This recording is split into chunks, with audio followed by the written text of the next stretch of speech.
Hello दोस्तों, कैसे हो? हमारे यूट्यूब चैनल पे GK with Imran. I hope you also very very good. दोस्तों, आप हमारे चैनल पे बने रहे जीके विद इमरान चैनल पर। दोस्तों, आपको इस चैनल पे उजाला की जो RSM SSB राजस्थान कर्मचारी चयन बोर्ड द्वारा अभी तक जितने भी पेपर लिए हुए हैं, उजाला की बुक जो 7वां संस्करण है 2022 का, उसके जितने भी पेपर आए हुए 101 पेपर है वो इसी चैनल पर आपको मिलेंगे, इस सॉल्यूशन के साथ मिलेंगे। इसलिए आप इस चैनल को बनाए रखें और आप ज़्यादा से ज़्यादा ये उजाला सीरीज़ के पेपर देखिए, ताकि आपको ये क्वेश्चन का पैटर्न भी समझ में आए और ये क्वेश्चन भी आपको कंटेस्ट हो जाए। क्योंकि हमने ये देखा है कि कर्मचारी चयन बोर्ड अपने पेपरों के अंदर 80 से 90% या फिर कहीं पे 70 80 90% के आसपास जितने भी क्वेश्चन आते हैं वो पीछे पीछे के एग्जाम के आधार पर बनाए जाते हैं। मतलब अगर ऐसा कहा जाए कि पीछे के हुबहू क्वेश्चन आपको एग्जाम पेपर में मिलते हैं। इसलिए राजस्थान कर्मचारी चयन बोर्ड के पिछले वाले पेपर हमें हमारे लिए सोल्व करना बहुत ज़रूरी हो जाता है। इसलिए दोस्तों, उजाला पब्लिकेशन की जो बुक है उसका हम 2015 का पेपर देख रहे हैं, जो जूनियर इंजीनियरिंग एग्रीकल्चर से रिलेटेड है और जिसका कोड है 01 है। दोस्तों, जिसका कोड है 01 यहाँ पर कोड दे रखा है और इसकी एग्जाम डेट देखिए और एग्जाम डेट नाम लिखा हुआ है। दोस्तों, चलते हैं हमारे पहले क्वेश्चन के ऊपर। पहला क्वेश्चन है हमारे, कांठल के नाम किससे संबंधित है? कांठल का नाम हमारा किससे संबंधित है? दोस्तों, कांठल का नाम हमारा मतलब कहने का मतलब ये कांठल प्रदेश, अगर देखा जाए ना, कांठल प्रदेश की बात कर रहा है तो कांठल प्रदेश बीकानेर में नहीं है, सिरोही में भी नहीं है, जोधपुर के अंदर भी नहीं है। तो इसका राइट आंसर होगा प्रतापगढ़। दोस्तों, दूसरा क्वेश्चन देखते हैं, बीकानेर का प्राचीन नाम क्या था? दूसरा क्वेश्चन है, बीकानेर का प्राचीन नाम क्या था? दूसरा बीकानेर का नाम प्राचीन नाम हमें मिलेगा मांगल। मांगल मांगल मिलेगा। दोस्तों, सीवी नहीं होगा, सीवी नहीं होगा, मध्यमिका भी नहीं होगा, मरु भी नहीं होगा। सीवी चित्तौड़गढ़ की राजधानी, चित्तौड़ जो प्राचीन चित्तौड़गढ़ था उसकी सीवी राजधानी थी। मध्यमिका भी चित्तौड़ की राजधानी थी। मध्यमिका सीवी जनपद हमें मिलता है प्राचीन भारत के अंदर। हम सुनते हैं चित्तौड़ के आसपास का क्षेत्र मध्यमिका सीव जनपद के नाम से जाना जाता था। और मरु जो मारवाड़ प्रदेश है उसको मरु कहते हैं, तो मरु भी नहीं होगा। तो इसका प्राचीन अगर पर्टिकुलर बीकानेर का नाम पूछा तो बीकानेर का मांगल मिलेगा। दोस्तों, आगे चलते हैं। तीसरा क्वेश्चन, चित्तौड़ का प्राचीन नाम क्या था? दोस्तों, यही देखो, प्राचीन नामों से जो हमारे शहर है अभी वर्तमान के प्राचीन नामों से रिलेटेड करके क्वेश्चन बनाए जा रहे हैं। तो चित्तौड़ का प्राचीन नाम क्या होगा? दोस्तों, अभी अभी मैंने ऊपर वाले क्वेश्चन में बात की थी कि चित्तौड़ का प्राचीन नाम हमें सीवी मिलेगा। सीवी मिलेगा, क्या मिलेगा? सीवी। तो इसका आंसर है थर्ड का होगा ए क्वेश्चन। दोस्तों, चौथा क्वेश्चन, हमीर महाकाव्य का लेखक कौन था? हमीर महाकाव्य, हमेशा महाकाव्य होगा तो नैनचंद्र सूरी। कौन सा होगा दोस्तों? नैनचंद्र सूरी इसका राइट आंसर होगा। तो पांचवा क्वेश्चन चलते देखो, नाडोल में किस राजपूत वंश का शासन था? देखो, नाडोल के चौहान, हाड़ा चौहान, नाडोल चौहान, देवड़ा चौहान। तो ये चौहान है, राजपूत वंश से रिलेटेड है, इनकी गोत्र था चौहान। तो नाडोल में किस राजपूत वंश का शासन था? तो चौहान वंश था। तो रावजोधा कौन था? दोस्तों, रावजोधा कौन था? तो जोधपुर किले का उद्धारक कहा जाता है, प्रवर्तक कहा जाता है, जोधपुर शहर का प्रवर्तक कहा जाता है। तो जोधपुर का संस्थापक, सी ऑप्शन इसका राइट होगा। नाथों का मंदिर स्थित है, नाथ संप्रदाय से जुड़ा हुआ मंदिर कहाँ पर है? तो महामंदिर है। सॉरी दोस्तों, महामंदिर। सातवां क्वेश्चन देखते हैं, महामंदिर। दोस्तों, सातवां क्वेश्चन इसमें राइट होगा, ए ऑप्शन राइट होगा। और दोस्तों, आठवां क्वेश्चन देखते हैं, कीर्ति स्तंभ स्थित है, तो इसका आंसर होगा चित्तौड़ के अंदर। सभी को पता है कीर्ति स्तंभ, विजय स्तंभ चित्तौड़ के अंदर स्थित है। दूसरा नंबर क्वेश्चन है, अचलगढ़ किसने बनाया? देखो, अचलगढ़ अगर आपने मेवाड़ के इतिहास अच्छे से पढ़ा तो आपने सुना होगा कि महाराणा कुंभा ने 32 दुर्गों का निर्माण कराया, जिसमें से एक दुर्ग ये है अचलगढ़ का दुर्ग। अचलगढ़ दुर्ग महाराणा कुंभा ने बनाया। तो इसका 90 का आंसर होगा ए ऑप्शन राइट होगा। दोस्तों, 10वां क्वेश्चन देखते हैं कि 10वां क्वेश्चन क्या है। नाथ द्वारा चित्रकला शैली में चित्रण मिलते हैं। तो नाथ द्वारा चित्र शैली में मिलेंगे, नाथ से नाथ द्वारा ना करना, क्योंकि इसमें आएगा श्री कृष्ण आएगा। क्योंकि दोस्तों, श्री कृष्ण से रिलेटेड थे नाथ द्वारा, क्योंकि केले के वृक्ष मिलते हैं, श्री कृष्ण की मूर्तियां मिलती है, चित्र मिलते हैं, तो श्री कृष्ण का चित्र मिलता है ऑफकोर्सली। तो अगर दोस्तों, अगर अब 11 क्वेश्चन लेते हैं, स्त्री का बाजूबंद आभूषण कहाँ पहना जाता है? बाजूबंद, देखो, बाजूबंद भुजबंद ये हाथ के आभूषण है, हाथ की जो भुजा होती है उसके आभूषण है। तो इसी ऑप्शन इसका राइट होगा। विनमाल का प्राचीन नाम क्या था? दोस्तों, विनमाल का नाम प्राचीन नाम था श्रीमाल था। दोस्तों, नक्की झील कहाँ पे स्थित है? नक्की झील कहाँ पे स्थित है? देखो, 13 क्वेश्चन देखते हैं, नक्की झील कहाँ पे स्थित है? दोस्तों, नक्की झील है जो, अगर जिला पूछे तो सिरोही, अगर पर्टिकुलर स्थान भी दे रखा है, जिला भी दे रखा है, तो हमको जाना है पर्टिकुलर स्थान को पढ़ना। तो आबू के अंदर ये नक्की झील दे रखी है, तो आबू इसका ऑप्शन राइट होगा। इसके बाद पिछला झील स्थित है, पिछला झील है उदयपुर के अंदर, तो उदयपुर इसका राइट होगा। दोस्तों, अगले क्वेश्चन देखते हैं, इसका 15 क्वेश्चन क्या होगा? दोस्तों, इसका 15 क्वेश्चन वंश भास्कर का लेके कौन है? वंश भास्कर जो हमारे राजस्थान के राज कवि या फिर राज्य कवि है। तो कौन है राज्य कवि? हमारे सूर्यमल मिशन इसके राज्य कवि है। तो 15 का एक क्वेश्चन राइट होगा। 15 का एक क्वेश्चन राइट है, सूर्यमल मिशन वंश भास्कर के लेखक है। गालवे ऋषि, दोस्तों, गालवे ऋषि का आश्रम कहाँ स्थित है? गालवे ऋषि का आश्रम हमारे जोधपुर के अंदर स्थित है। तो बी ऑप्शन राइट होगा। करणी माता, दोस्तों 17 क्वेश्चन में पहुंच गए हम। तो करणी माता का मेला कहाँ लगता है? दोस्तों, करणी माता का मेला हमारा बीकानेर के अंदर मेला लगता है। और 18 क्वेश्चन देखते हैं, रणकपुर मंदिर का मुख्य शिल्पी कौन है? क्या पूछा है? मुख्य शिल्पी पूछा किसका मंदिर, रणकपुर मंदिर। तो सबसे पहले हमें देखना है रणकपुर कहाँ पर स्थित है। तो देखो रणकपुर हमारे रणकपुर मंदिर है पाली के अंदर है। तो इसका राइट ऑप्शन हो जाएगा सी ऑप्शन हो जाएगा। दीपा या दीपक नामक शिल्पी था जिसके वास्तुकार थे रणकपुर जैन मंदिर के। दोस्तों 19वां प्रश्न देखते हैं कि 19वां प्रश्न क्या कह रहा है हमसे, क्या पूछ रहा है हमसे। तो दोस्तों 19वां प्रश्न क्या है, विराट प्राचीन काल में राजधानी थी। दोस्तों विराट हमने देखा है कि विराट कौन सी थी, मत्स्य जनपद की राजधानी विराट थी। दोस्तों 20वां क्वेश्चन देते हैं, अलाउद्दीन खिलजी ने मेवाड़ पर आक्रमण किया था। अलाउद्दीन खिलजी ने मेवाड़ पर देखो, अलाउद्दीन खिलजी ने प्रथम आक्रमण किया था रणथंभौर दुर्ग पर, और दूसरा किया था इसने दूसरा रणथंभौर के बाद में किया था इसने मेवाड़ के ऊपर। तो सबसे पहले किया था रणथंभौर पर, उसके बाद में किया था मेवाड़ के ऊपर। तो मेवाड़ रणथंभौर का बता दो, रणथंभौर का आक्रमण किया था 1301 के अंदर इसने आक्रमण किया था। और उसके बाद तो 1301 इसमें दे नहीं रखा, तो 1303 दे रखा, तो 1303 इसका राइट ऑप्शन होगा। कौन सा होगा दोस्तों, अलाउद्दीन खिलजी का तीसरा ऑप्शन, चौथा ऑप्शन डी एकदम परफेक्टली राइट बेटा। 1303 ईस्वी के अंदर मेवाड़ पर अलाउद्दीन खिलजी ने आक्रमण किया था। हल्दी घाटी का युद्ध लड़ा गया था। हल्दी घाटी का युद्ध लड़ा गया था। कब लड़ा गया था, हल्दी घाटी का युद्ध लड़ा गया था 1576 के अंदर। 1576 के अंदर सी ऑप्शन राइट होगा। दोस्तों मल्टी माधव चित्तर है, इसका ऑप्शन राइट होगा। मारवाड़ चलिए होगा, राइट ऑप्शन मारवाड़ी है। अब दोस्तों 23वां क्वेश्चन देखते हैं, राजस्थान में समाचार पत्रों का प्रकाशन प्रारंभ हुआ था। तो 23वां का दोस्तों राइट ऑप्शन होगा, सी ऑप्शन राइट है। 23 अजमेर से हुआ था दोस्तों। थोड़ा सा कॉपरेट बनाए रखें, हम जल्दी आपको क्वालिटी एजुकेशन भी मिलेगी। दोस्तों राष्ट्रीय सेवा संघ की स्थापना हुई थी। दोस्तों इसका आसान सवाल है, 1919 के अंदर इसकी स्थापना हुई थी। पप्पूभाई की पॉल दोस्तों पप्पूभाई की पॉल नामक पुस्तक किसने लिखी, पप्पूभाई की पॉल नामक पुस्तक जयनारायण व्यास जोधपुर प्रजामंडल से रिलेटेड है, उन्होंने लिखी थी पप्पूभाई की पॉल। और उसके अलावा इन्होंने काफ़ी सारी बुक्स भी लिखी है। और अब क्वेश्चन ज़्यादा टाइम नहीं लेते हुए हम 26वें क्वेश्चन पहुंच रहे हैं। 26वां क्वेश्चन है, भारत का कौन सा राज्य राजस्थान की सीमा से नहीं लगता। भारत का राज्य मतलब कौन सा ऐसा राज्य जो भारत से टच नहीं होता। तो सीधी सी बात है, मध्य प्रदेश लगता है, यूपी लगता है और पंजाब भी लगता है। तो इसका राइट ऑप्शन होगा डी हिमाचल प्रदेश। क्या होगा, हिमाचल प्रदेश होगा। सन 2001 दोस्तों सन 27वां क्वेश्चन देखिए, सन 2001-2011 के दौरान निम्नलिखित में से कौन सा जिलों में सर्वाधिक जनसंख्या वृद्धि हुई।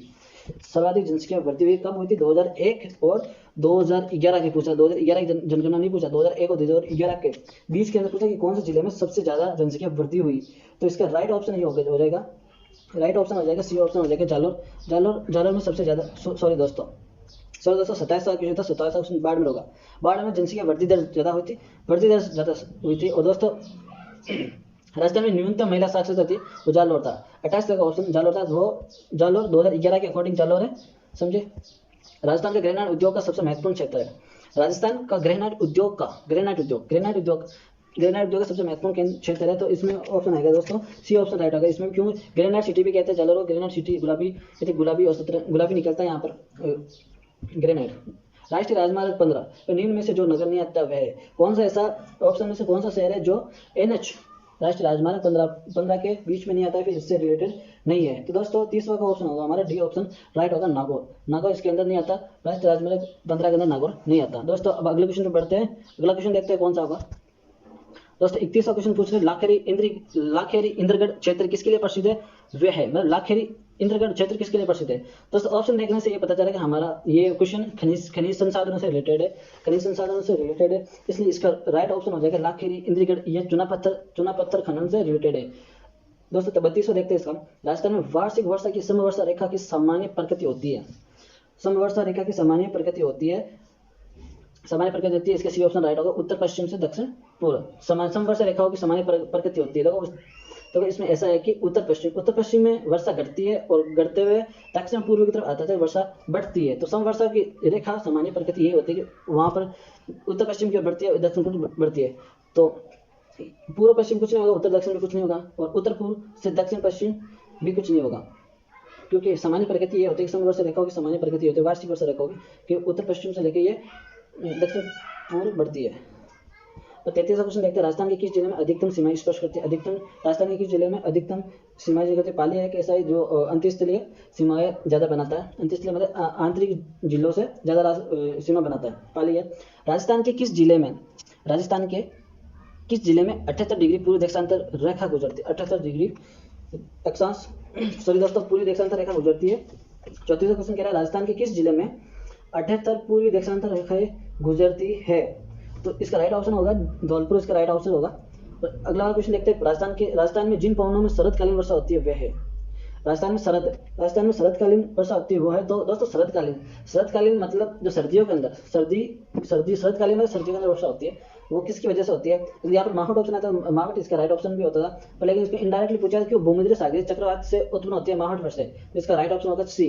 तो छत्तीसगढ़, दोस्तों छत्तीसगढ़ देखते हैं, छत्तीस थार के मरुस्थल का सर्वाधिक विस्तार मिलता है हमें पहाड़ के अंदर, क्योंकि दोस्तों थार का मरुस्थल हमारे भारत और पाकिस्तान के अंदर है। तो पाकिस्तान के अंदर कुछ परसेंट पाकिस्तान के अंदर है, 20% पाकिस्तान के अंदर, 80% है जो हिंदुस्तान के अंदर, मतलब भारत के अंदर। और भारत के अंदर सबसे ज्यादा राजस्थान के अंदर है, कुछ बच्चा भाग है जो पंजाब के अंदर और कुछ भाग गुजरात के अंदर है। तो इसका राइट ऑप्शन हो जाएगा सी, भारत हो जाएगा। पश्चिमी विक्षोभ संबंधित है, पश्चिमी विक्षोभ वर्षा से 37 का राइट हो जाएगा सी।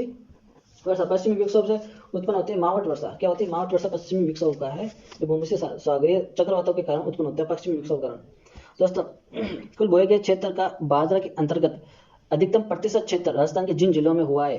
दोस्तों क्वेश्चन को एक बार समझिए वापस, कुल बोए गए क्षेत्र मतलब जितना भी बोया गया, जितना भी बोया मतलब कुल बोए गए क्षेत्र का बाजरा के अंदर कौन सी पर्टिकुलर फसल पूछा, बाजरा के अंदर कौन सी पूछा है दोस्तों, बाजरा के अंदर पूछ रहा, बाजरा के अंतर्गत अधिकतम मतलब ज्यादा से ज्यादा प्रतिशत क्षेत्र राजस्थान के जिन जिलों में हुआ वह है, मतलब बाजरा उत्पादन का पूछ रहा है, बाजरा उत्पादन किन शहरों के अंदर हुआ, तो इसका राइट ऑप्शन हो जाएगा ए। क्योंकि दोस्तों बाजरा ऐसी फसल है जो शुष्क जलवायु के अंदर बोई जाती है और शुष्क जलवायु के अंदर पनपती है। तो अगर देखा जाए और जैसलमेर और बाड़मेर के अंदर शुष्क जलवायु मिलती है, तो राइट ऑप्शन होगा इसका ए ऑप्शन, जैसलमेर और बाड़मेर, इसका राइट ऑप्शन होगा। दोस्तों अगला क्वेश्चन देखते हैं। देखो पर्सन देने से पहले पर्सन की प्रकृति हमें समझना पड़ता है। देखो वायु का एक ही क्वेश्चन पे एक वर्ड पे हमें जोर दे के पढ़ना है, ताकि हमें क्वेश्चन का फॉर्मेट समझ में आए। और देखो कभी कभी ऐसा लगता है कि एग्जाम मतलब पेपर बहुत आसान आता है, अपन को लगता है कि आसान आता है, पर वो एक लचीलापन होता है और उस लचीलापन को हम समझ नहीं पाते, जिसकी वजह से हमारा पेपर खराब हो जाता है। हम क्वेश्चन पे क्वेश्चन अटेंड करते जाते हैं और नेगेटिव के थ्रू हम पीछे हो जाते हैं। ये कारण होता है, लचीलेपन को समझना पड़ता है। अगर आप देखोगे ये पर्सन की प्रकृति लचीलेपन है, क्वेश्चन आसान जैसे दिख रहा है पर आसान है नहीं वो क्वेश्चन, समझे। वायु का तापमान बढ़ने पर पवन निरपेक्ष आर्द्रता है।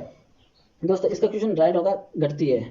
वायु का तापमान बढ़ने पर पवन निरपेक्ष होता है कि घटती है। देखो अगर तापमान बढ़ेगा, अगर मान लो कोई स्थान है इधर अगर तापमान बढ़ता है तो वायु गर्म होगी, वायु गर्म होने के बाद क्या करेगी, ऊपर उठेगी, गर्म होने के बाद ऊपर उठेगी। तो यहाँ जो वायु, तो यहाँ की जो कमी तो हो गई, मतलब घटेगी, यहाँ पे कम हो गई, तो इसका राइट ऑप्शन घटती है। वायु जब तापमान बढ़ता है तो वायु निरपेक्ष मतलब जमा होती है, वायु वो घट जाती है, समझ गए।